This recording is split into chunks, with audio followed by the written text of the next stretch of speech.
Hello, friends. So, today I want to talk to you about 5 things I wish I knew when I was in my early 20s. Um, I'm 29 now, just for some context, okay? I'm almost finishing, this 20s lap and get into my 30s. And it's scary, it's terrifying, okay?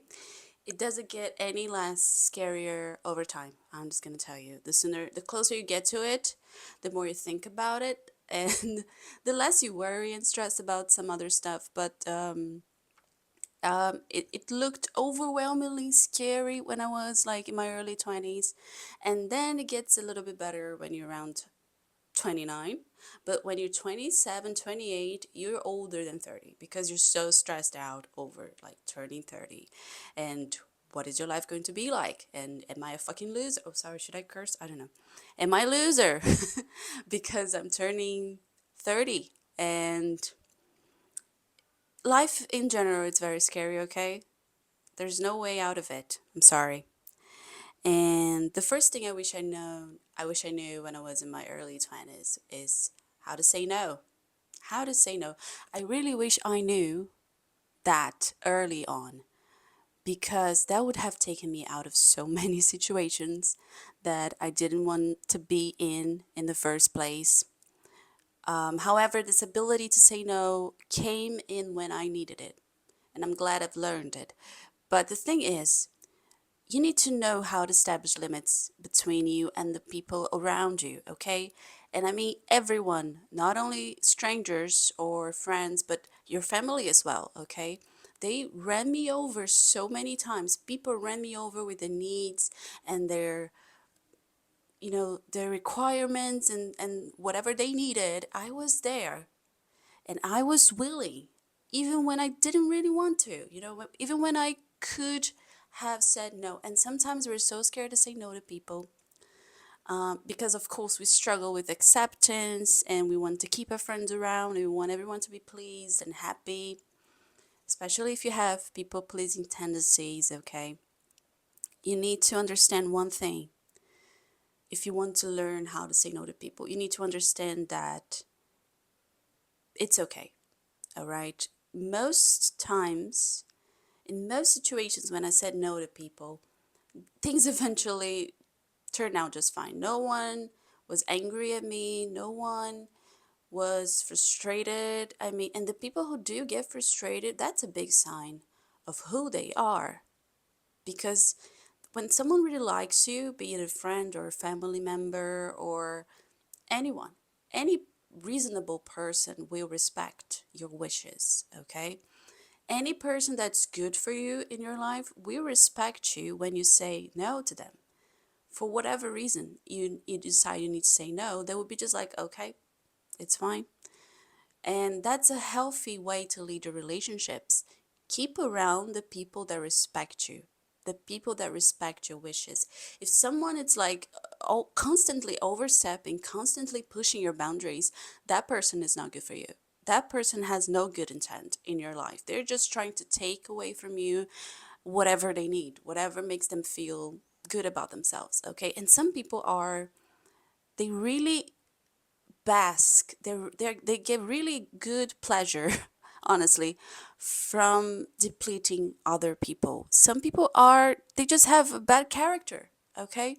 Some people they're just not good, and when they're not good, they don't see themselves as evil. No one likes to see themselves or portray themselves as a villain in someone else's story. But some people have some character traits that are quite vile, that they like to, some people are masochists, okay? Not like in the physical way, but like in the emotional way. Some people like to see you suffer. Some people they get off of seeing that that you are in a bad place. Some people feel loved when they hurt you because some people grew up thinking that pain is love. And when they make someone cry or when they make someone upset about them, they feel a strange power and a strange control over you. And that's a very dangerous way to, you know, relate to people, to be in a relationship with someone, because in the, I mean, over time that becomes toxic. Oh God. Yes, toxic. That becomes unsustainable, okay? This feeling that you need to be around the person that's trying to control you. And I mean, this just went somewhere else. But the idea is be able to say no.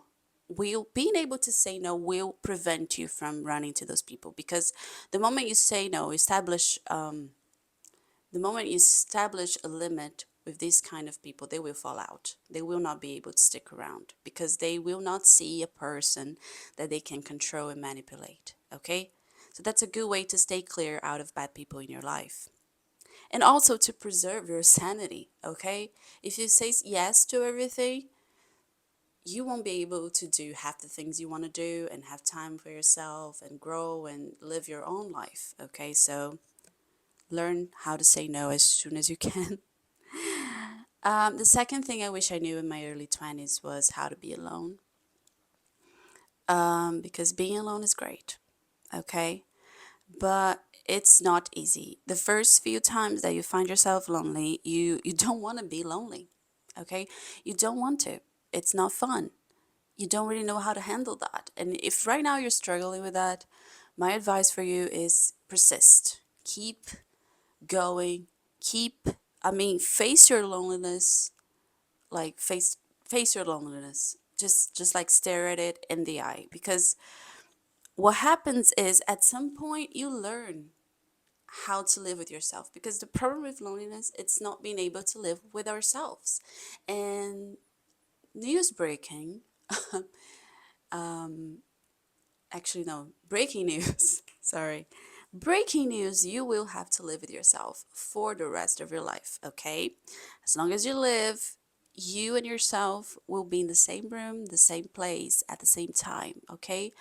You can't run away from who you are. You can't run away from yourself. That can be a good or a bad thing.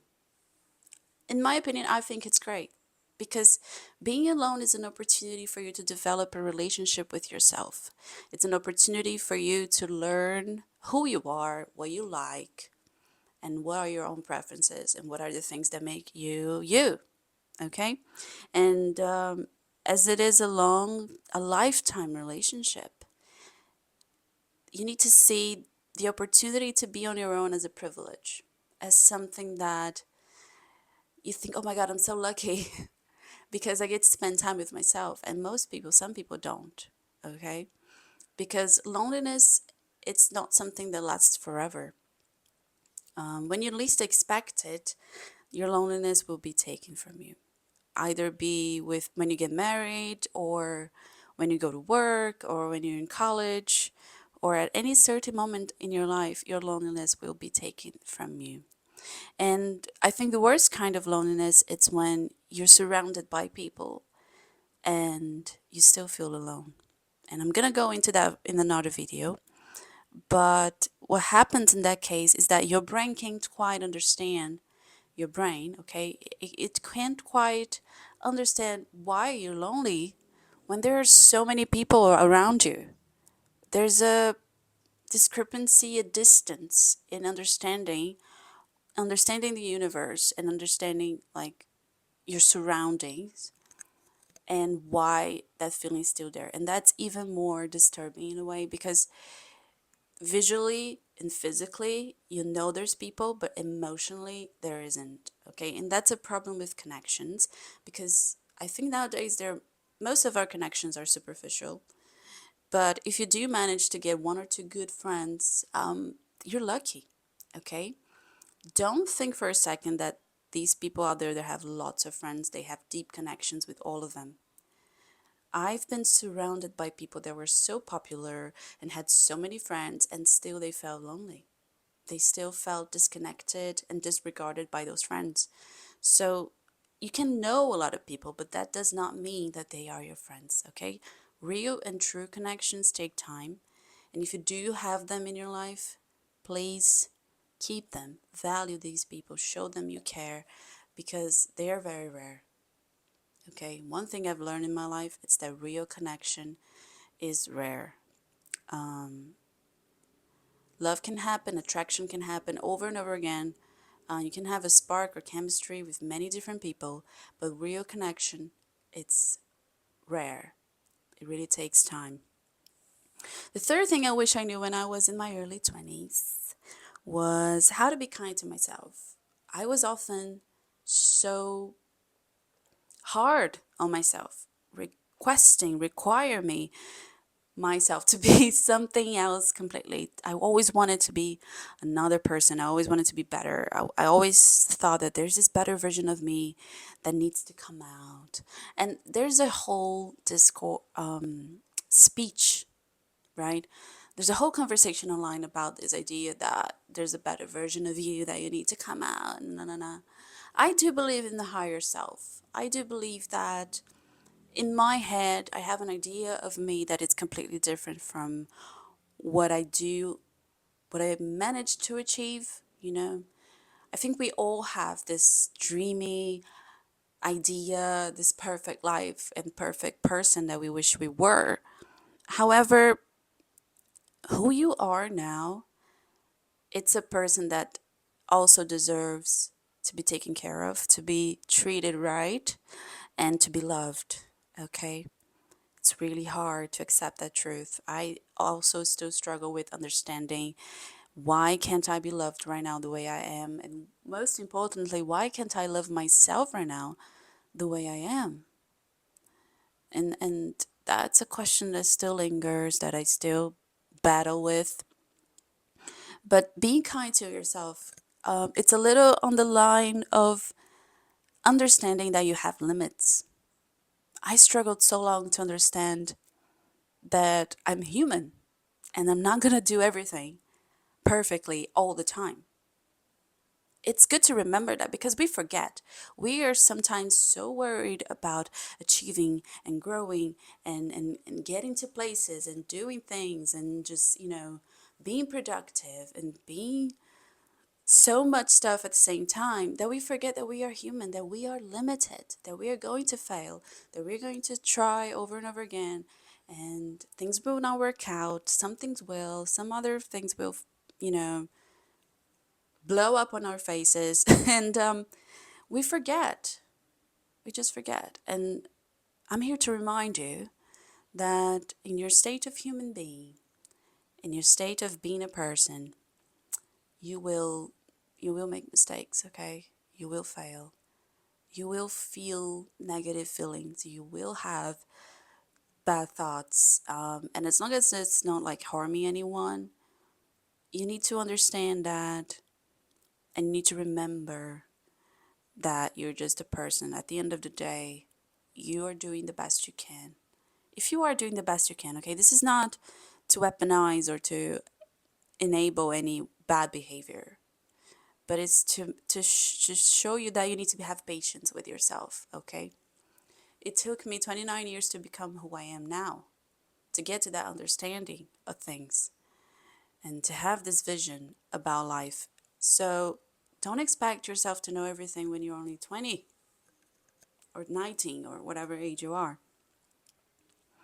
And be kind to yourself. And how can you be kind to yourself? Well, the most important thing is self talk because words are very important. The way you speak to yourself, it's the way you see yourself. It sort of etches into your soul. The words that you say about you and about other people, these words are powerful because they help you shape you. They shape you as you are. They help you understand yourself. They really get into you. The words. I still remember things my mom said to me when I was younger that really hurt me, and but I also remember the good things and the positive compliments. And honestly, it's really hard to remember the good things that people say about you. It's much more easy to remember the bad things. Our brain is like wired for problems. I think it's easier for us to see what's wrong than to see what's right, you know? So I remember negative things, negative comments that people made to me, ex boyfriends and stuff, and friends that told me things that really hurt and that really like made a mark, they left a mark in me. And So you need to be very careful that you are not reproducing those words, that you are not, echoing those opinions. Because if you have a different perspective of yourself from other people, you need to reinforce that vision, that positive vision of yourself. Speak good to yourself. Say good things. Like sometimes we can say like, "Oh, I'm so lazy. Oh, I'm not. I'm so stupid," or "Oh, I always do this." Like, try to change the script, change the words. Say, "No, I'm not lazy. I'm just tired." And that's okay. I'm tired. But I'll rest now, and when I wake up, I'm going to do what I have to do. Or you can say things like, oh, I never finish what I start. I'm going to finish this. I can finish this. I need a break now, but I'm not going to give up. So, positive reinforcement, positive words about yourself in the smallest things, okay? For example, when you treat yourself right, and I don't know, you get yourself a chocolate or an outfit, or you just go out on your own, and you can say stuff like, oh, I'm so proud of myself. I'm so proud of myself for doing this. I'm so proud of myself because I cooked something different, or I'm so proud of myself because today I was productive, or because I went to the gym. I'm proud of myself, Talk to yourself, make yourself feel good about who you are. This is again harboring and growing that relationship with yourself, okay? Another thing I wish I knew is that money brings safety. And I overlooked money for so long in my life. I thought that it was something you either have or not.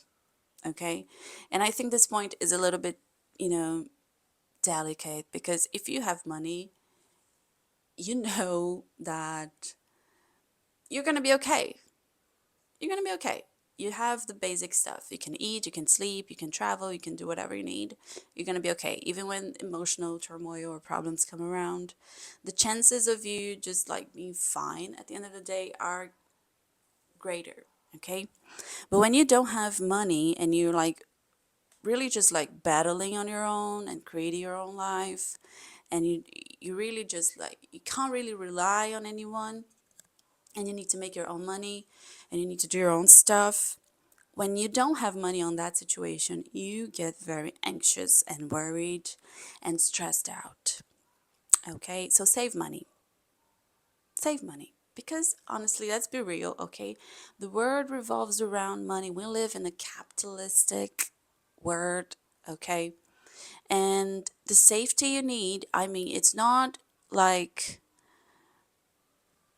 I don't know, it's not a lot. Maybe you don't need to have a lot of money, but you need to have enough for like emergencies, to get a Uber back home. So when you go out, you don't have to like worry if you're going to be able to pay your bill or not. I mean, if you're worried if you're going to be able to pay your bill or not, don't go out. Okay? And that goes back to the first point that it's learning to say no. Because oh my God, the amount of times I went out and I spent money I shouldn't just because I couldn't say no to my friends, because I wanted to be included and I wanted to be part of that life. And I have no regrets, but at the time I had to deal with a lot of anxiety because I was like, oh my God, I don't have any money because I spent all my money going out. And that's stupid. Okay? Don't be stupid. You're not stupid, Sarah. You are learning. And I mean, I survived, okay? I survived when I struggled financially. I was able to pick up again.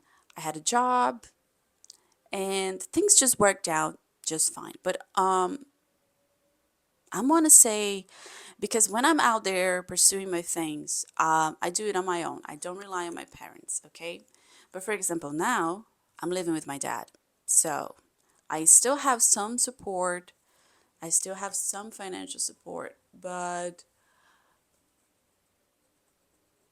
when you don't have it, it's scary. Okay, so I had periods in my life that I was on my own, and I also had periods of my life that I was being supported. And when you are on your own, you need to be smart about money. Okay, right now I'm not worried because I'm being supported by my dad to do this and other stuff that I'm working on in my life, in my personal life, because I'm going through a career change. at 29. I'm gonna make a video about that in the future. But when you are on your own, kid, you need to be extra careful with your money, okay? Otherwise, you're gonna have anxiety and you're gonna be stressed out and you may not sleep at night. And you have to deal with all the emotional turmoil of not having money, okay? So, money brings you safety. You feel safe, you feel okay when you have enough money to pay your bills, do your stuff, go out with your friends. You're gonna be fine. It's gonna be fine. And the last thing I wish I knew when I was in my 20s was to have patience. Have patience. Because I started and stopped so many things in my early 20s because I wasn't patient enough to see it unfold, to let it happen, you know? I wasn't patient enough to just wait. Wait. Things take time, you know?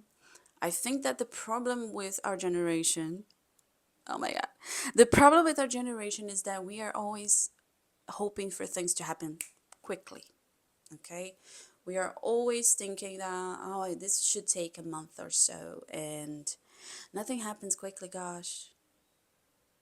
Guys, sorry. Nothing happens quickly.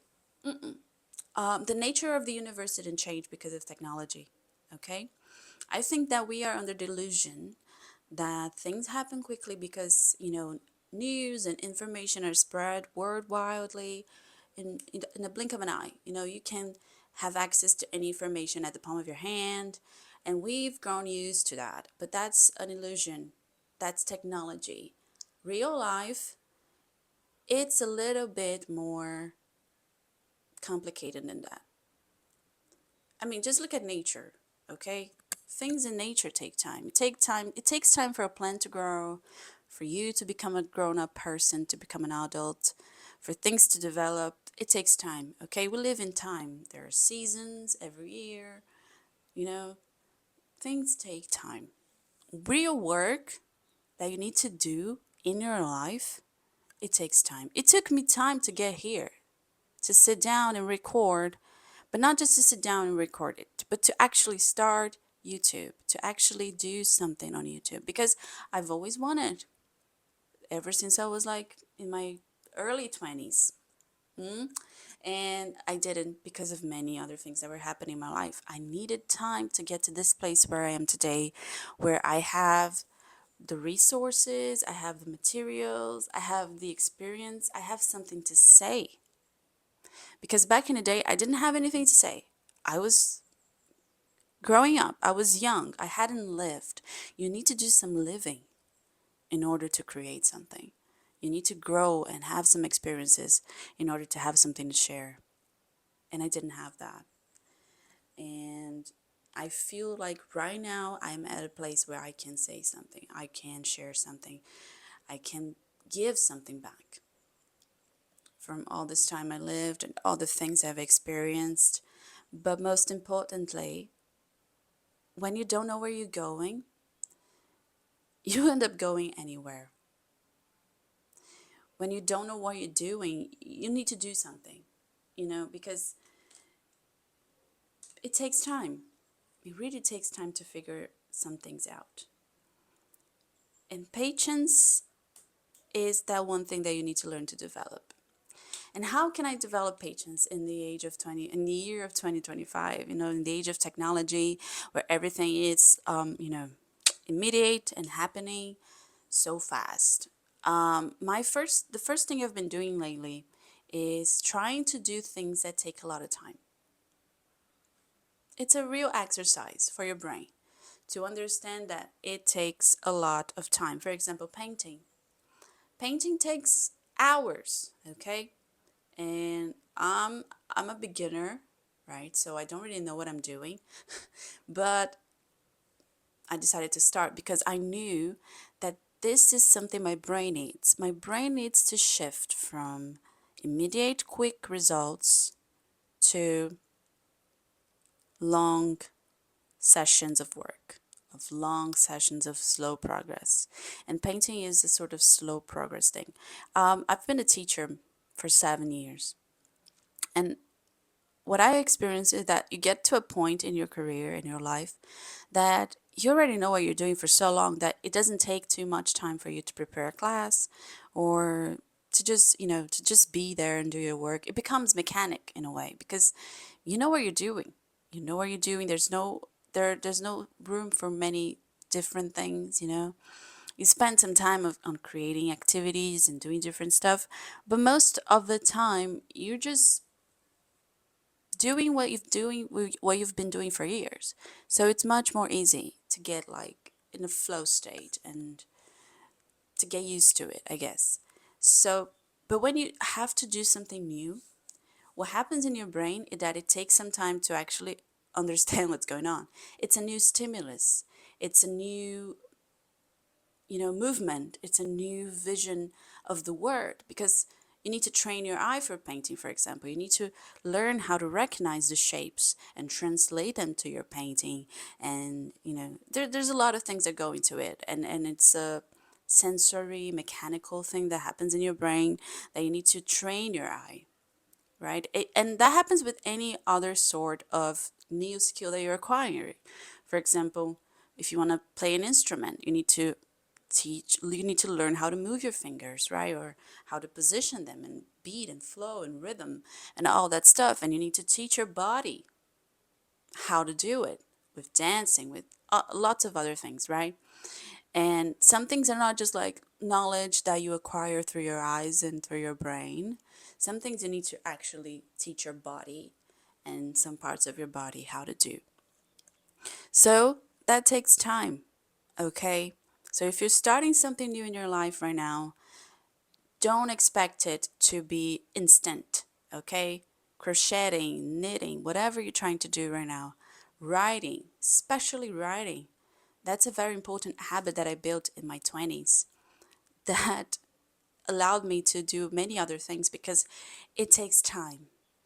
It takes time, okay? So have patience with yourself, with the world around you, with people. When you are in your early 20s, you're so excited because you're probably like going to college or getting the job market. You start to deal with your first flashes of independence, sorry. And you start to get your first independence, and it's great, it's very exciting. But it's also a time of a lot of heartbreak and disappointment and fear. And, it's incredible. And I would say the thing I did the most in my 20s was to experiment and to do different things and to try everything a little bit. I think I changed my mind a lot. I broke my heart a lot. I met a lot of people. I traveled. I started things. I gave up on things. I kept going with lots of things. And at the end of the day, just don't. My advice for you, honestly, would be to do not conform to this word or do not conform to whatever people are trying to push to you. Like, I know it's difficult, I know it's hard, but the more rules you break, the more fun you have. Honestly.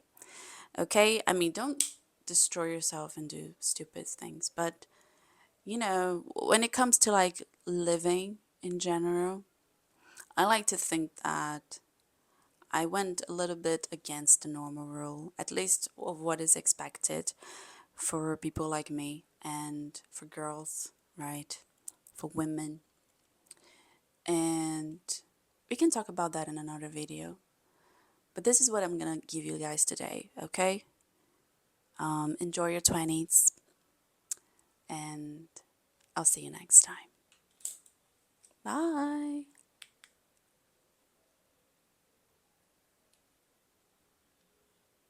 Did it pause?